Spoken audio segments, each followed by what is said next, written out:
everybody to the stream. We're going to be playing around with a couple of different technologies today. We are setting up for my 9-year Streamaversary, which is actually next week. I'm very excited about that. People who don't know, I started doing a sports podcast 9 years ago in 2016. On St. Patrick's Day, actually, of all days. And it was a great journey. Welcome on in, champ. So, yeah, it's been awesome. We've gotten to meet so many great people and create so many great streams across different platforms over the years. And yeah, it's been such an incredible experience getting to work with people like Champ and others. So yeah, we started 9 years ago. It was a call-in radio program. It was a part of the True Radio Network, and a bunch of really like-minded individuals. Carol guests on a show called Hertz House on Wednesdays, and they said, "Hey, maybe you should do your own show." And then I always wanted to produce a show. I'll be totally honest. I always wanted to produce a sports show. I was like, great. And Carol reached out on my Facebook group, Beltway Sports, and said, hey, anybody want to join me on this adventure? I said, I'd love to produce you. Let's figure it out. And because we'd already had chemistry, I read a lot of his articles, and we had become Facebook friends. And Hurt said, no, I'll produce you guys. And welcome on in, Stuart. Yes, rest in peace, Black GOP. He got all of us together, and but Hurt said, you know what? I'll produce you guys. You guys should be the host together. And so Carol and I sat back, and we produced our first show together with Hurt taking in phone calls. And very early on in doing this podcast, I decided, hey, I really want to take questions from people, and people can call in and have longer opinions than maybe you can on a radio program. But some people don't want to have their voice on stream. So there is some truth to that. And so I said, what happens if we just went Facebook Live? I just grabbed my phone and set it up, just a simple camera. I'm live on Facebook, and yeah, it was great. We attached it to our show page. People could then send us messages. Sometimes Carol would go live from his personal page, and I'd go live from my personal page, and we'd share both of them. And then we played with different technology. I even did Google Meetings at one point where we would be able to share and both be on screen at the same time. And eventually I brought this show over to Twitch. And I now use OBS, and now we use Restream, so now we're on multiple platforms all at the same time. It's actually good for me to check to make sure I actually am streaming live. So I am live on my personal Facebook page, but we stream the podcast one from the podcast page. But anyway, it's an opportunity for people to send us messages and for us to chat with them, and then it grew all the way into what this is. And so we've now been on Twitch here for about, I guess it's 4 or 5 seasons out of the 9 seasons. I think we moved over in the 5th season over to Twitch. Yeah, it's been a lot of fun to be across multiple platforms and doing lots of different things. And then for people that don't know, I'm in the process of changing jobs. And so while I'm doing that, I wanted to stream me learning new technologies, also showcase different video editing techniques and other things that I know how to do as well. So we've done a lot of video editing ones. I do want to try to do a couple of other types of art streams. I've done a lot of Photoshop streams in the past. I wanted to try to learn something new on stream. Our friend, the Stream Scribe, has always loved Procreate. And so I wanted to maybe learn how to do that live on stream. So we'll get into that as part of this. I also so to celebrate doing 9 years of streaming, I'm going to do 9-hour streamathon. So we're going to start with the podcast on Monday, which will be celebrating the 9 years. We're doing it a week early because I'm actually going to a concert the night that would be technically our 9 year, right? So I'm starting the adventure the night of the week before, and I'm ending during the day stream on the day of the Streamaversary. So 9 hours across multiple streams, and procreating against. Uh, it took me a second to get that joke. I was like, procreating on stream is against terms of service. Funny. I get it now. And Wandera Music, welcome on in. First time chatter, friend of the community. It's good to see you. So yes. So I'm going to use Procreate, the application. There's no procreation on stream. But I will be doing that as part of these things. So here's my tentative schedule. It might change, but I'm going to just drop it in chat. So the 9 to 12 p.m. on Monday is our normal podcast stream. I will hopefully have guests from all 9 years coming on and being a part of that. And then on Tuesday, from 10 to 12, I'm gonna start using Procreate for the first time really on stream and practicing using an Apple Pencil, which I've also never used before. So I wanted to try out both those technologies. This is my iPad mini. Actually, it's my son mostly uses it, but while he's at school, I decided that you can run Procreate on the iPad mini, and you can use the new Apple Pencil supposedly on the iPad mini too. So this is the iPad mini 7. I think that's the number. Yeah, 7. Anyway, so I was going to play around with that and setting up screen sharing so that way you guys can watch and we can talk about it in addition to that. And then the other streams on Tuesday, Tuesday 12 to 2 is that first Procreate stream. And then Friday 10 to 12, I'm going to take requests from viewers and they can suggest topics and ideas for me to draw, and I'll draw them live on stream. And I'm even going to have a redeem set up so that people can do it. We can organize it that way as well. So it'll be the first redeemable stream for doing art. You've always had to I've sometimes made emotes for people or done other art streams where people could pay for me to make something, but never, not song request, Stuart. Fortunately for everybody here, though. So then the last stream on 10 to 12 in the morning on Monday, that'll sort of be the celebration and the end of the 9 hours, sort of 3 hours and 2 is the idea. And I may do a pop-up stream with my son doing Pokemon at some point in the weekend as well. But I do want to do a timer. I want to figure out how you make a timer that appears live on stream. And so that's actually our goal for today. So in the next 45 minutes, the goal is to learn how to make a timer on stream and be able to pause it and unpause it and then stuff like that. And then be able to implement that in OBS. So that way, when that first stream starts on Monday, I am prepared. And I thought that maybe it'd be interesting for other people who have maybe never used a timer before. Or if anyone in chat has ever used a timer before, feel free to let me know and what worked for them. But if not, I was going to do some research live on air, and we can sort of see what we can find there. So but I hope you guys are all having a wonderful Friday. It's nice for you guys all to tune in.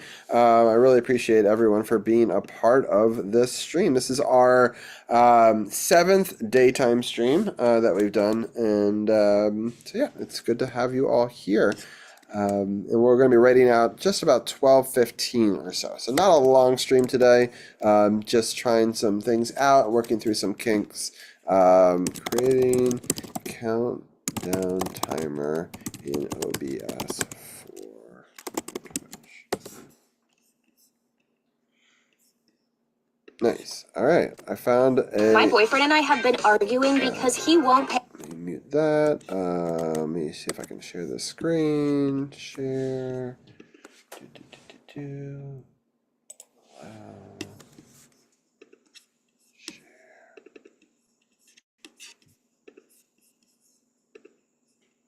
All right.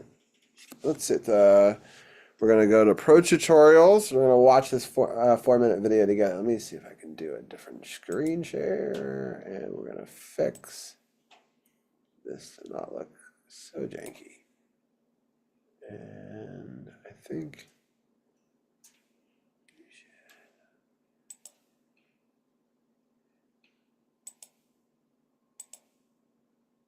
I'm just seeing how the different screen shares are working.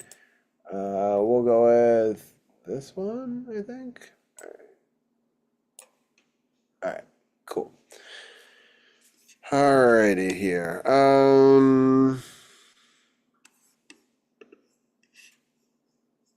To OBS. The first thing you're going to want to do is navigate to the link in the description down below to the OBS plugin countdown GitHub page. All right, so there's a plugin down here. GitHub OBS plugin.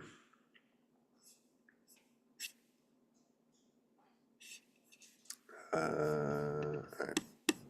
It's a simple plugin with some pretty cool functionality that allows you to add a basic countdown timer to OBS. To download, come over here on the right-hand side under Releases and click the latest, and then scroll down and download for your platform since I'm running. Okay. Sorry, hold on. Releases. And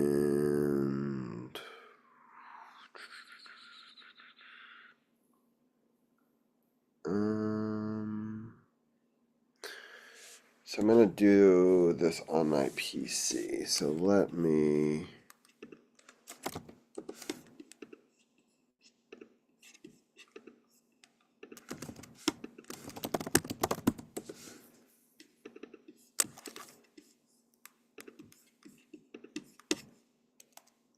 gonna create something real quick.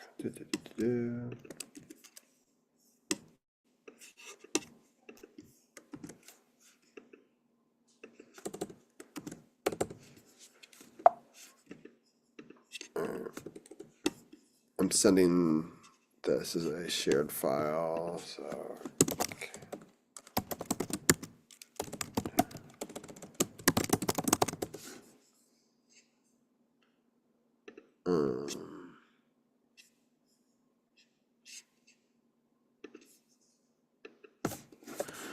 All right, so I'm creating this as a Google Doc so I can take some notes down here. So I have a very complicated setup for those who don't know my podcast setup.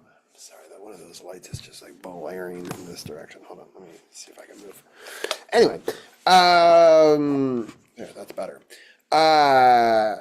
Yeah, so what my setup is, I stream live from my Mac, right? But I realized that streaming sucks from Macs and they don't really do some good things. So I actually have a PC over there, and what I do is it ingests all of my information across multiple sources and then shoots out the stream to all of you guys. What it affords me the ability to do is I can pick up my laptop and I can move with you guys, right? So I could actually like go outside if I wanted to. I can go and do cooking streams, and so there's a lot of advantages to this. But with that being said, I have to do OBS work on a PC, and I'm streaming to you guys on a Mac, right? So it's a little bit more complicated than that. So I'm going to watch through this video one time first, and then I'm going to take some notes, and then I'm going to have to implement some of it across a different machine over there. So some of the things I can show you, and some of the things it's harder for me to show you because the actual OBS work is done on the PC, and it's going to screw it up if I try to screen share OBS. Anyway.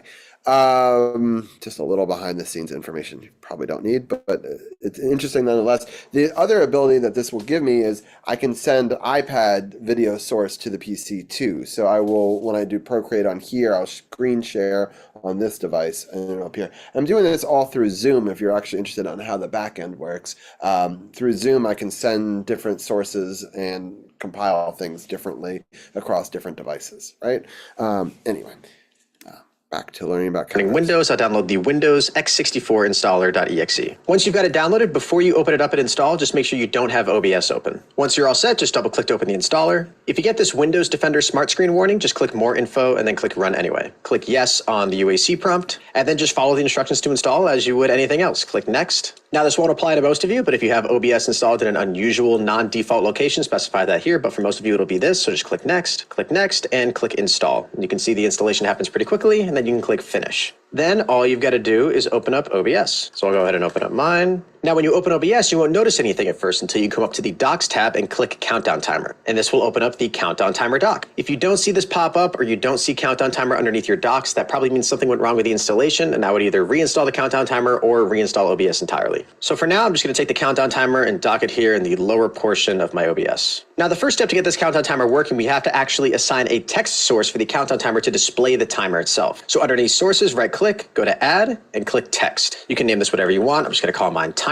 And then in here, for now, you don't have to set any properties. We can just click OK. Now, you'll see in the Countdown Timer doc, we have the source selected as Timer. Because this is the only text source I have in this instance of OBS, it looks like the Countdown Timer just automatically grabbed it. But for you, you're going to want to come here and make sure you select the text source that you just created. Now, we'll skip over Message and Scene for now and come down to Period and Time. These are the two different types of countdown timers we can have in OBS. The period countdown timer is going to count down from a specific time, 1 minute, 5 minutes, 1 hour, whatever you want. So to demonstrate this, I'll put in a new period countdown timer. We'll do 1 hour, 27 minutes, and 45 seconds. And once you've got your time inputted, click this reset button, and you'll notice your text source changes to the period countdown timer we just inputted. And once you're ready to start your countdown timer, just click play, and you'll notice the countdown timer starts ticking down. So that's the first type of countdown we can do. The second one is called time, and this will actually count down to a specific time of day. So you can see right now that I'm recording this video at 2:22 p.m. And let's say I wanted to have a countdown go off at 2:25. I believe this time here is in 24-hour time format, so 2:25 would actually be 14, 25, and then just for fun, we'll add some seconds. We'll add 13 seconds. And then if we click play timer, you'll see the countdown timer will change and start counting down to 2:25 and 13 seconds. So those are the two types of countdowns you can do, but what if you want to add a little customization and pizzazz to it too? Here under message, you can set what your text source will change to once the timer reaches 0. So if I quickly change this to, let's just say 2:24 instead of 2:25, and I set the message to yay, exclamation point, and I click play, once this timer reaches 0, the text source will change to yay. And there we go. You can see it change to yay. So that's pretty cool. If you had a countdown to somebody's birthday, you could have it say happy birthday or something like that. And then scene allows you to switch to a specific scene once the timer reaches 0. So let's say we had another scene in here. We'll call it congrats. And in this scene, I had another text source. We'll just call it celebrate. And this text source just said happy birthday. I'll put that right in the middle of the screen. I'll go back to scene 1. Now, if I change this countdown timer to 2:25 and change the scene to congrats and click play, once this timer reaches 0, it'll switch to the congrats scene. Wow. And there we go. So I'm sure you can imagine how fun this would be if you had a scene set up to celebrate when the timer hits 0 or to show some special announcement. That seems pretty easy. All right. Just want to make sure that, so he went to the Windows, he did the 64 installer. So let me pull that up on a different computer over here. But yeah, but let me know how your day is going out there in Twitch world, or if anybody's watching on any of the other platforms. And yeah, I'm going to sit over here and do a little bit of OBS work, and hopefully we can get this to work correctly. So let me pull up a couple of things in the back end on this computer. But hopefully you guys are having a good day, or let me know if you have any fun weekend plans. That's, sports on the hill to do. And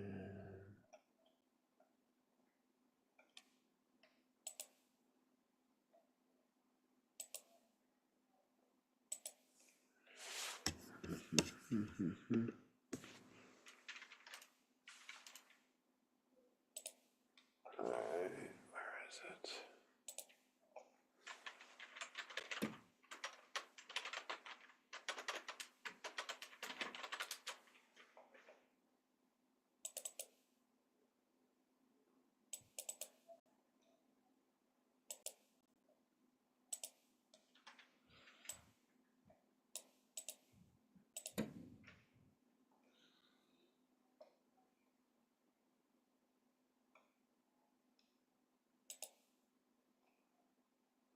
I just realized something.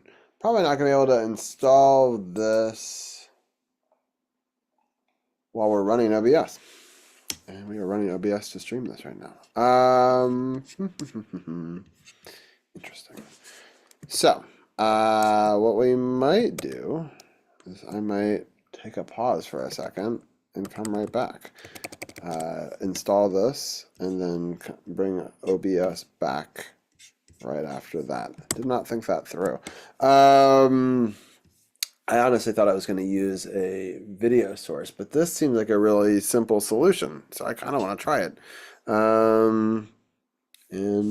Yeah, let me stop the screen share real quick. And all right, so I will be right back. So give me 5 minutes, and we're gonna I'm gonna end the stream, install this real quickly, restart the stream.